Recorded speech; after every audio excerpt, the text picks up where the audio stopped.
They laughed at his art. They mocked his dream. But years later, those same people stood in line to admire it. The first time Noah showed his painting to a crowd, he was just 13. His hands trembled as he held the canvas to his chest, his heart pounding like a drum. This wasn't just a painting to him.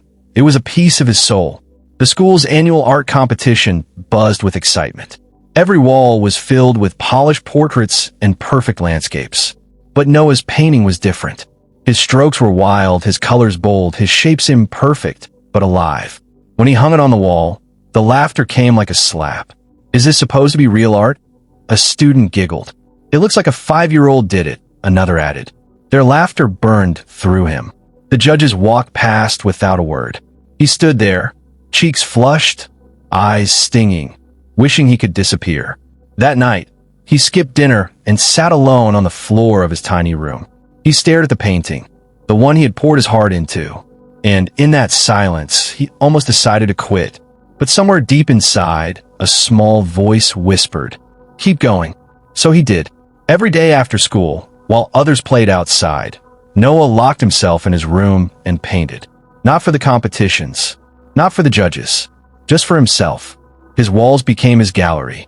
Canvas after canvas, color after color. Some paintings were beautiful, some were a mess, but he never stopped. By 18, he gathered his courage and walked into a local art gallery. He'd saved up every dollar from part-time jobs, printed his best pieces, and hoped someone would believe in him. The owner glanced up from his desk and said flatly, "Sorry, kid, we only take serious artists." The words cut deeper than a knife. Serious artist? What did that even mean? He walked out with his head low, but his heart still whispering, "Paint." The next few years were filled with rejection after rejection. Not good enough. Too different. This won't sell. But with every no, his fire grew stronger.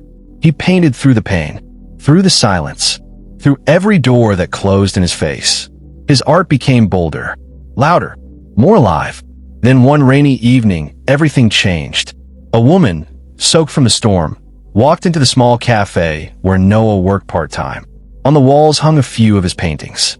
She stopped, stared at one canvas, a storm of swirling colors, emotions spilling through every stroke. She turned to him and asked softly, "Who painted this?" Noah hesitated. "I did." Her eyes widened. "I run a small art magazine," she whispered. "This is incredible." For the first time, someone didn't laugh. Someone saw him. A month later, her article titled "The Young Artist with Untamed Colors" was published. It spread like wildfire online. Messages poured in. First, small galleries called, then bigger ones, then the world. The same wild strokes they once mocked were now called revolutionary. Noah stood in the middle of his first international exhibition, surrounded by flashing cameras and applauding crowds. But his heart drifted back to that 13-year-old boy who stood alone in a hallway of laughter. And he smiled. He whispered to himself, "You didn't give up. You kept creating." Years later, young artists would ask him, "How did you make it?" And Noah would always smile and say, "They laughed at my art, but I didn't stop. I painted through the pain, through the silence, through every no." Don't wait for the world to see your worth. Create until they can't ignore you. Today, his paintings hang in some of the most famous galleries in the world. But his favorite wall is still the one in his childhood room, where everything began. Moral of the story: people may laugh at your dreams today. They may not understand your vision, but that doesn't define you. What defines you is your refusal to stop. Keep creating. Keep believing. One day, the same world that rejected you will applaud you.